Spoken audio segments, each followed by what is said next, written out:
श्री स्वामी समर्थ. जय जय स्वामी समर्थ. मित्रांनो, श्री स्वामी समर्थ आपल्या सर्व चांगल्या इच्छा पूर्ण करो ही स्वामीचरणी प्रार्थना. श्री स्वामी समर्थ. मित्रांनो, आपण प्रत्येकजण स्वामीचे भक्त आहोतच. स्वामीची पूजा प्रार्थना अगदी आपण मनापासून करत असतो. स्वामींना प्रसन्न करून घेण्यासाठी आपण कोणतेही मार्ग सोडत नाही, कारण स्वामी आपल्याला नेहमी मदत करत असतात. अडचणीच्या काळामध्ये आपल्याला कधी स्वामी एकटे सोडतच नाही. आणि सर्वात महत्त्वाचे म्हणजे स्वामी आपल्यावर कधीही अडचण येऊच देत नाही. तर मित्रांनो, असे काही लक्षणे आहेत जे चांगले असतात, तर काही लक्षणे हे वाईट देखील असतात. तर मी आज तुम्हाला अशी काही लक्षणे सांगणार आहे. ते लक्षणे जर तुम्हाला नजर आली तर तुमचे देखील सुखाचे दिवस चालू होणार आहे. तर ती कोणती लक्षणे आहेत, चला तर मग आपण ते जाणून घेऊया. आणि मित्रांनो, तुम्हीही तपासून बघा की तीच लक्षणे तुमच्याकडे असतील तर तुम्हालाही असे वाटेल की हो, खरंच मी पण सुखात आहे. तर मित्रांनो, सुखाची व्याख्या करायची म्हटले तर खूप सोपी आहे, पण तितकीच ते अवघड देखील आहे. आता तुम्हाला वाटेल की इतका सोपी म्हणतात आणि अवघडही म्हणतात. तर सुखाची व्याख्या म्हणजे हे सर्व आपल्या विचारावर अवलंबून आहे. पण जर कुठल्या गोष्टीत समाधान मानलं तर नक्कीच आपल्याला सुख ही कळेल. पण आपण जर कधी समाधान मानलंच नाही, तर काही दिलंच नाही, तर आपलं मन समाधानीच नसेल आणि आपल्याकडे जे नाही त्याकडे आपण डोकं करणार नाही आणि सुखाची आणि आपली भेट कधीच होणार नाही. तर या उलट मित्रांनो, आपण छोट्या छोट्या गोष्टींमध्ये जर आनंद मानला तरीही सुख आपल्याला आपल्या पायाशी नतमस्तक होण्यासाठी नक्कीच येईल. आणि सुखाची व्याख्या काय आहे ते आपल्याला चांगल्या पद्धतीने कळेल. मित्रांनो, यामुळे सुख म्हटले तर कळायला खूप सोपे आहे, परंतु तितकेच अवघड देखील आहे. सगळे काही हे आपल्यावरती अवलंबून असते.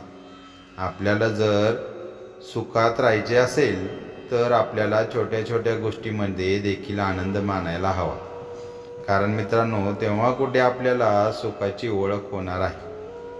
मित्रांनो, पहिले लक्षण आहे ते म्हणजे भगवंताचे भक्तिप्रमेय. स्वामींची सेवा छोट्या मोठ्या प्रमाणात का असेना सर्वजण करतच असतात.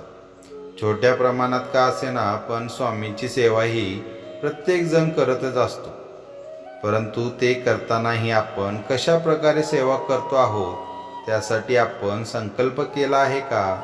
म्हणून एक बंधन म्हणून आपण सेवा करतोय का?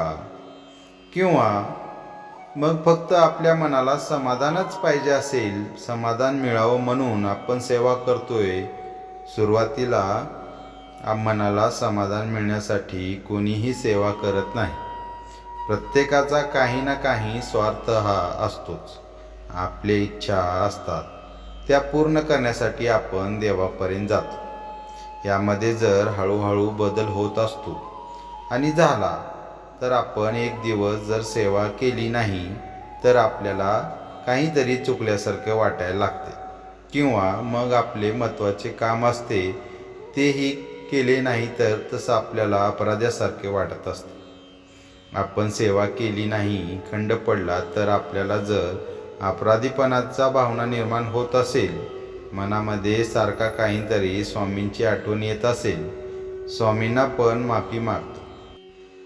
तर मित्रांनो, दुसरं लक्षण आहे ते म्हणजे मन स्थिर राहणे, म्हणजे मन चित्त असणे. मित्रांनो, जन्मापासून ते मृत्यूपर्यंत काही ना काही घटना आपल्यासोबत घडतच असतात. काही सोबत सुखाच्या घटना घडत असतात, काही सोबत दुःखाच्या घटना देखील घडत असतात. काही आनंदाच्या तर काही दुःखाच्या, अगदी मनाला वेदना देणाऱ्या देखील घटना आपल्यासोबत घडत असतात. मित्रांनो, असं कोणीही नाही की ज्याला फक्त सुखाचे दिवस आहेत. प्रत्येकाच्या वाट्याला दुःखाचे दिवस हे सेमच असतात.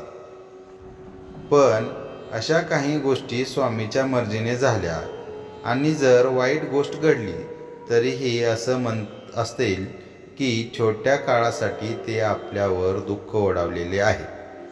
मला माहिती आहे माझे स्वामी मला जे देतील ते चांगल्यासाठीच देत असणार. डोळे झाकून तुम्ही स्वामीवरती विश्वास ठेवायचा आहे आणि तुम्हाला जे काही स्वामी देत आहेत ते तुम्ही आनंदाने स्वीकारायचे आहे. आणि स्वीकारत असाल तर तुम्हाला नक्कीच सुखाचे दिवस आल्याशिवाय राहणार नाही. मित्रांनो, तिसरे लक्षण आहे ते म्हणजे मोठे मन आणि शुद्ध मन. खूपच चांगले लक्षण आहे. आपल्याकडून जेवढी इतरांना मदत करायला हवी, इतरांना समजून घ्यायला हवे तेवढं आपण करायचे आहे. आपल्या आयुष्यामध्ये अशी काही वेगवेगळे व्यक्ती येत असतात. काही प्रेमाने राहतात, काही मुळे आपल्याला त्यांचा तिरस्कार येण्यास सुरुवात होते. भावना, द्वेष निर्माण होते, राग येणे असे प्रत्येकाच्या आयुष्यामध्ये घडतच असते.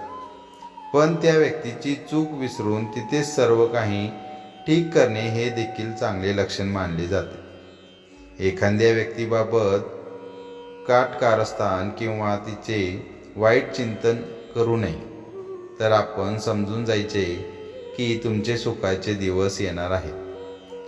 मित्रांनो, चौथं संकेत आहे ते म्हणजे इतरांबद्दल सहानुभूती असणे. आपल्या आयुष्यामध्ये सुख किंवा दुःख, आनंद थोड्या उशिराने येतो. यामध्ये आपले मित्र, मैत्रिणी किंवा शेजारचे किंवा नातेवाईक काही प्रमाणात काही गोष्टी त्यांच्यासोबत लवकर घडत असतात. आपण जर त्यांच्या प्रगतीवर जळत असलो किंवा वेगळा विचार करत राहिलो, त्यांचा आनंद बघून जर आपण देखील आनंद मानतो, तर आज जो सुखात आहे उद्या मी देखील सुखात राहील असा विचार तुम्ही नक्की करा. जर तुमच्या मनामध्ये असा विचार येत असेल तर तुमचे देखील सुखाचे दिवस हे लवकरच येणार आहे. जर मित्रांनो तुम्ही तुमच्या स्वकीयांच्या आनंदामध्ये आनंद मानत गेला तर तुम्हाला कोणत्याही गोष्टीची कमतरता हे कधीच भासणार नाही. मित्रांनो, पाचवे लक्षण आहे ते म्हणजे सत्कर्म करण्याची गोडी. सणवार हे येतच असतात. अमावस्या आणि पौर्णिमा किंवा श्री जयंती असे वेगवेगळे प्रकारचे उत्सव हे येतच राहतात आणि ठराविक तिथी देखील असतात. त्या तिथींना आपण दानधर्म करत असतो. आपल्याला कोणीतरी सांगते की असे केल्याने चांगले होईल. आपली भावना अशी असते तसं आपल्याला सोबत घडत असते. आपण निस्वार्थ भावनेने एखाद्याला मदत केली तर आपल्यासोबत देखील चांगलेच होणार आहे. इतरांना आपण नेहमी निस्वार्थ भावनेने मदत करा, दान करायचे आहे. तुमचे कितीही मोठे पद, प्रतिष्ठा असू द्या, ते तुम्ही बाजूला ठेवून फक्त निस्वार्थ भावनेने समोरच्याला मदत करायची आहे. आणि मित्रांनो, तुम्ही हे स्वामी सेवेकरी म्हणून तुम्हाला अशी मदत करायची आहे. तर मित्रांनो, अशा प्रकारे ही 5 लक्षणे आहेत. जर तुमच्यामध्ये देखील ही लक्षणे असतील तर तुमचे देखील लवकरच सुखाचे दिवस यायला सुरुवात होणार आहे.